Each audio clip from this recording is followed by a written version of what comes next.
Ok, và chúng ta bắt đầu cuộc hành trình đi cập nhật tiến độ của dự án Bắc Hà Thanh nha mọi người. Đó chắc chắn là những cái dãy màu vàng thì nó sẽ là giống như những cái shop house đầu ở Mặt Tiền đó mọi người. Đó là những cái ô họ tô màu vàng. Lát nữa Thi sẽ dừng lại và chúng ta xem kỹ. Còn khu vực phía trước thì chắc chắn là ngày xưa thì sẽ có những cái dự án xuất hiện với lại cái hình thức là hợp đồng góp vốn, nên là cái rủi ro cho người mua, nhà đầu tư thì nó cao. Nếu mà dự án nó không có đạt điều kiện để mà ra sổ, cấp sổ giấy chứng nhận thì dẫn đến là nhà đầu tư vẫn có được sản phẩm, vẫn nắm được sản phẩm đó, tuy nhiên thì chúng ta không vay, còn cảm thấy chơi vơi. Vâng, xin chào tất cả mọi người nha. Đây là nút giao giữa đường Điện Biên Phủ và quốc lộ 19.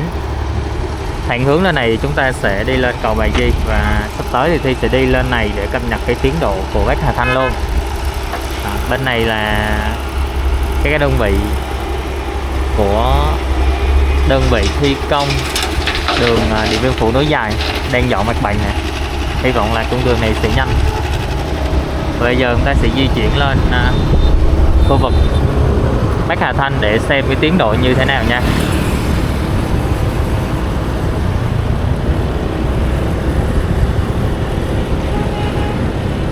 Thì Bắc Hà Thanh nó nằm đối diện với con đường đi ra Tiểu Chủng Viện Làng Sông đó mọi người, thuộc Tuy Phước, nhưng mà vào thành phố thì chỉ đâu đó khoảng 10 phút thôi, nên vị trí này rất là đẹp.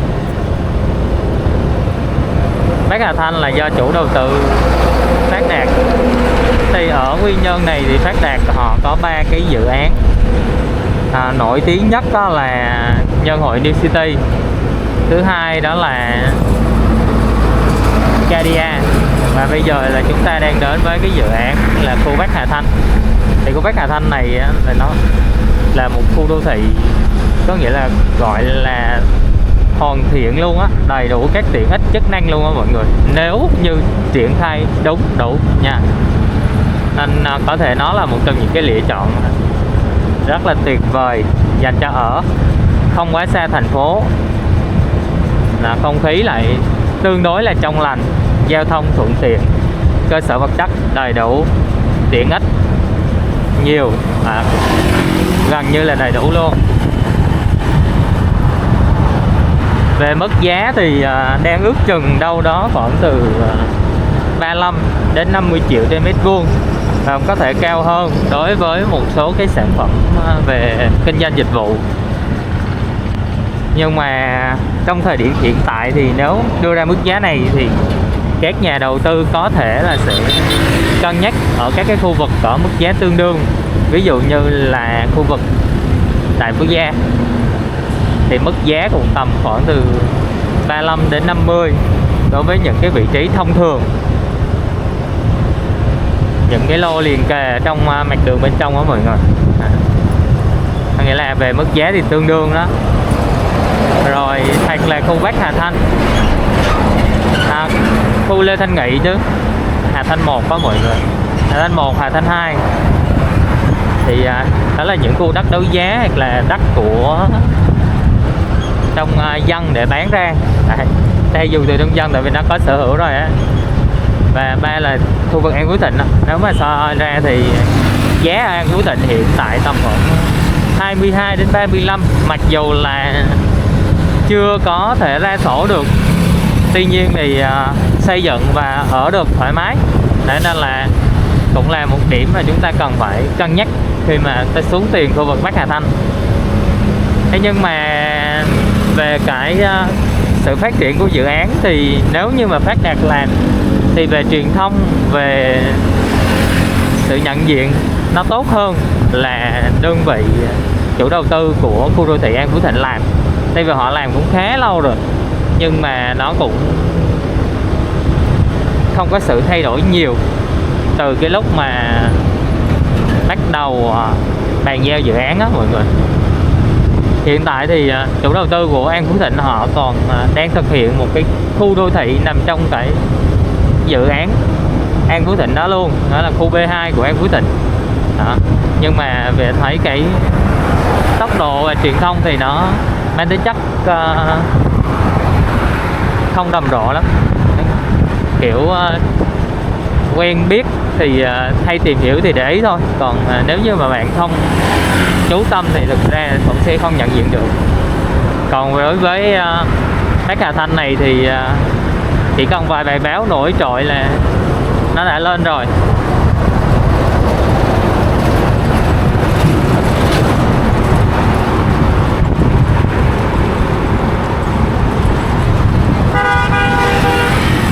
Ok, đứng ở đây chúng ta sẽ nhìn được cái sơ lược về cái tiến độ của dự án nha mọi người.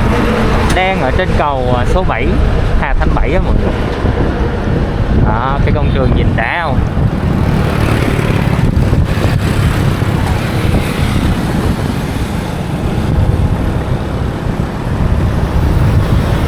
Đi bên này thì chúng ta sẽ nhìn tổng quát, cập nhật sơ lược về cái tiến độ của khu đô thị Bắc Hà Thanh.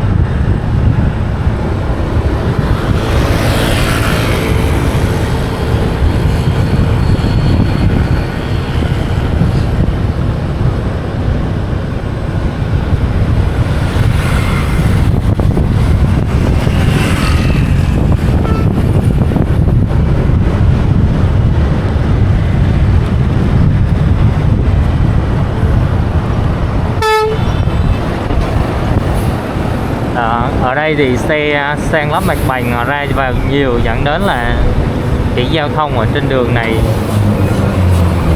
hơi bị tắc nghẽn. Ui, cái xe nó chạy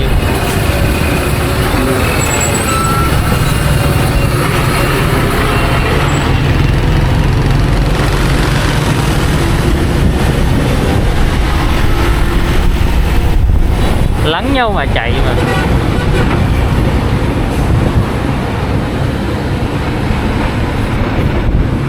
Vậy thì ở ngay thời điểm này chúng ta có thể nhận diện một điều gì? Trên này cái lưu lượng giao thông á, khi mà xe ở cảng và các cái xe chở hàng ở đi bên này nhiều thì lưu thông trên này sẽ hơi gặp khó khăn cho các em nhỏ.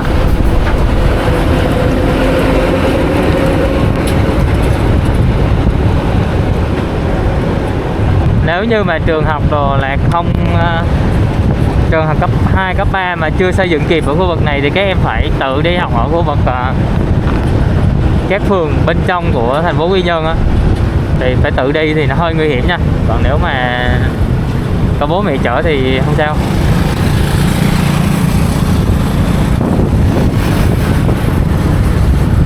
Đấy. Ở bên đây thôi thì đã thấy là rất là sâm rồi.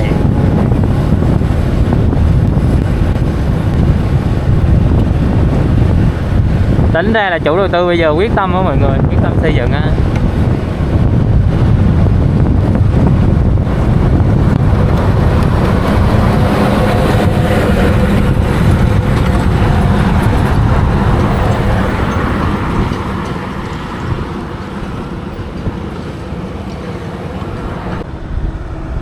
Ok, và chúng ta bắt đầu cuộc hành trình đi cập nhật tiến độ của dự án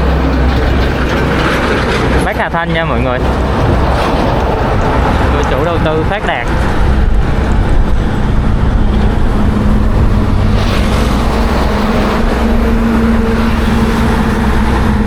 Chúng ta đang di chuyển trên đường quốc lộ 19.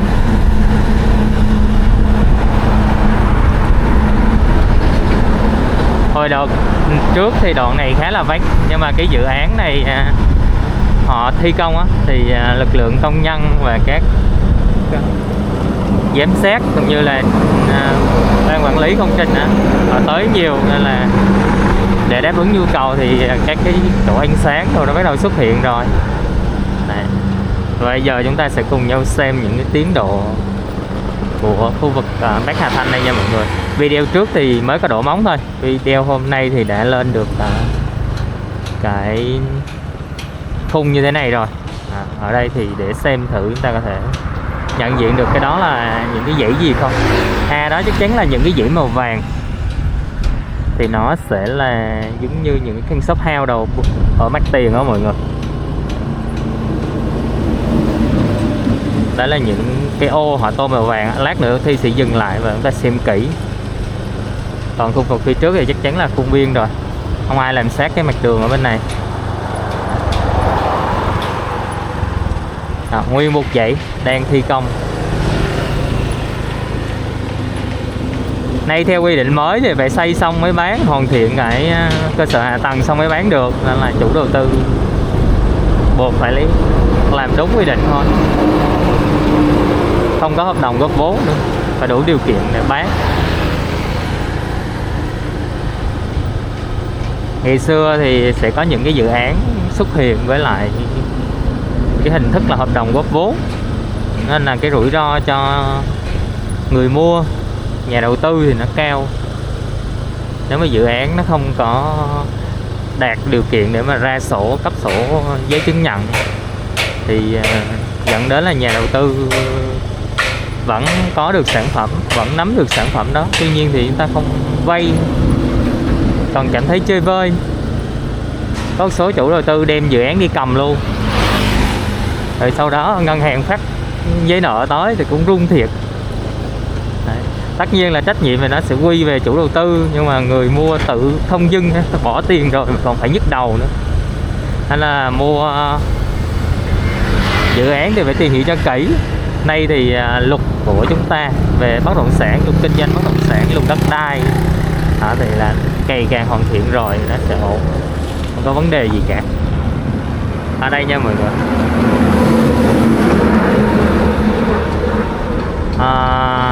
đưa xem đó, những cái ô màu cam cam đó mọi người là những cái dãy nhà đang xây, nó sẽ thuộc về cái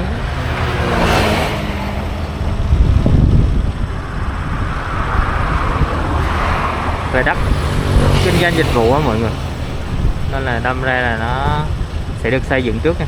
Đấy, mọi người thấy không, những ô màu vàng á, đất ở kết hợp dịch vụ, nó sẽ là những cái trục đường chính như vậy. Trên cái quy hoạch tỷ lệ 1/500 này.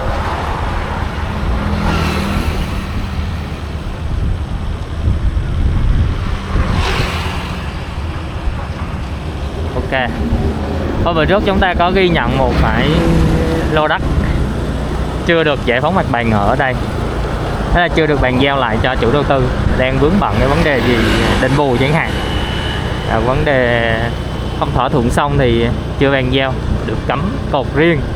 Hôm nay chúng ta sẽ xem thử bên dưới thì họ đã ok chưa, đã làm chưa, chứ mà cái lô đất này mà không xử lý xong thì cả cái dự án không cấp sổ được đâu, không hoàn thiện được luôn. Cho đến bây giờ thì những cái cây cột thì xa xa chúng ta vẫn còn thấy còn nguyên này. Xung quanh là đất cao hết rồi.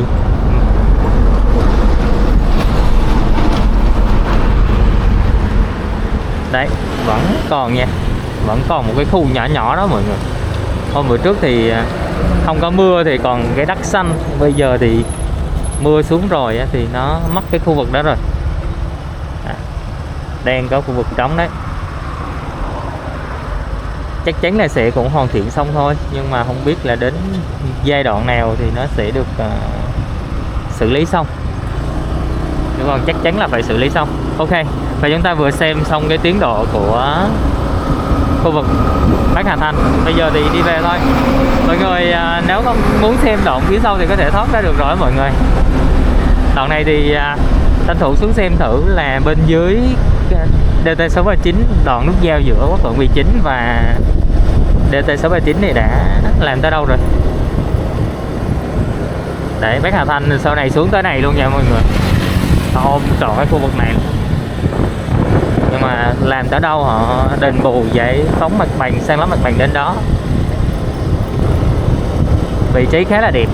Thế nhưng mà để mà cạnh tranh thì chúng ta sẽ còn phải chờ đợi về những cái mức độ hoàn thiện cũng như là sự khởi sắc của thị trường bất động sản, song song với cái dự án Bắc Hà Thanh này thì có những cái dự án đã tồn tại trước đó và mức giá cũng tương tự. Nếu định hình là mức giá tầm khoảng 35 đến 45 triệu nha, thì là mức giá trung bình, thì chúng ta sẽ có những cái khu vực nó tương tự như là An Phú Thịnh, tại Phú Gia, khu dân cư Hà Thanh 1, Hà Thanh 2. Đấy, đất đấu giá khu vực và Hà Thanh 1, Hà Thanh 2 là đất đấu giá nha. Đã cấp quyền sử dụng đất xong xuôi ở những một số cái đợt đấu giá rồi. Khu ga đa quyền mức giá cũng tương tự. Ga đa quyền ở gần trung tâm, nếu mọi người theo dõi kênh Thi thì có một video quay về khu vực này rồi á, mọi người nếu quan tâm thì vào xem thử, tại vì nó ngay trung tâm mà giá cũng khá là mềm. Nguồn gốc đất thì tương đối thôi, tương đối là tại vì gần núi nên là chúng ta cũng không dám chắc về các cái vấn đề khác. Khu vực ruộng thì đất đai nó dễ chịu hơn, để san lấp lên thì chúng ta cảm giác nó gọi là đất sạch hơn.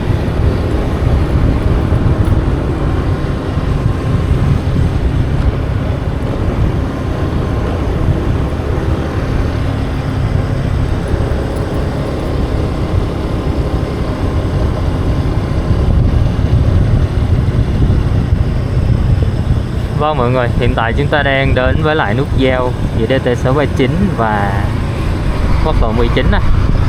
Đấy, thấy họ triển khai thì cái nút giao này nó sẽ rộng và bá lửa luôn.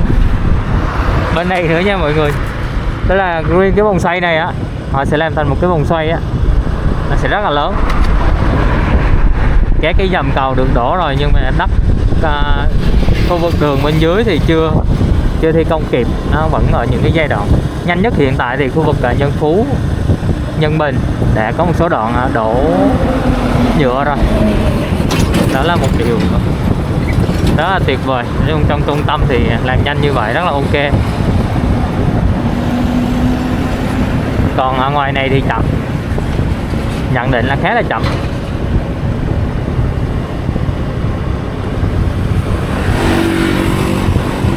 Ok, vậy thì xin phép dừng video ở đây nha.